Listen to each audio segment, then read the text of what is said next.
8 сантиметров, а после укатки будет 5.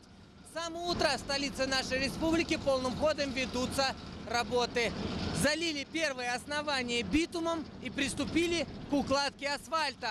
Здесь задействовано более 20 единиц техники. Чтобы уложиться в сроки ремонта главной дорожной артерии столицы, рабочие поделились на две бригады. Одна из них трудится при въезде в магаз укладкой нового полотна, другая подготавливает основание и улучшает ливневки.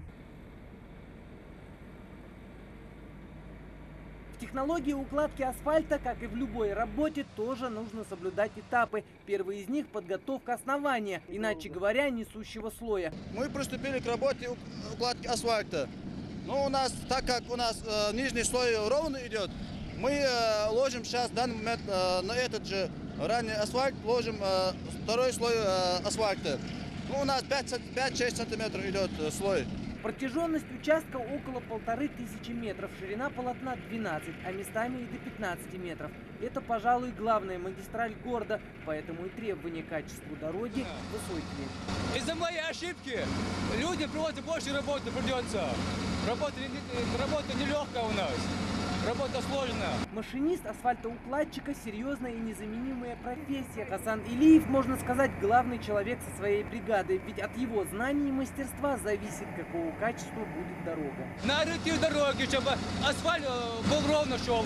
Внизу, чтобы рабочие успевали все делать. Вот не так вот как и сложно, если человек понимает, что он делает. Проезжающие мимо автолюбители с особым интересом наблюдают за ходом строительных работ. А жители близлежащих домов таким изменениям только рады. Магомед Албаков – водитель с многолетним стажем. Конечно, ремонт создает некоторые неудобства для автолюбителей, но они готовы смириться с ними, говорит Магомед. Главное, чтобы работа была выполнена быстро и качественно. Ну, по сравнению с раньше, сейчас будет, наверное, лучше, потому что здесь были трещины. Ну, ямы, правда, тут мало было, но все равно асфальт уже обновлять надо было делать. И сейчас обновляют, это очень полезно, очень хорошо, это красиво будет. Наш город будет лучше будет. И машины ездить будет удобнее, намного лучше.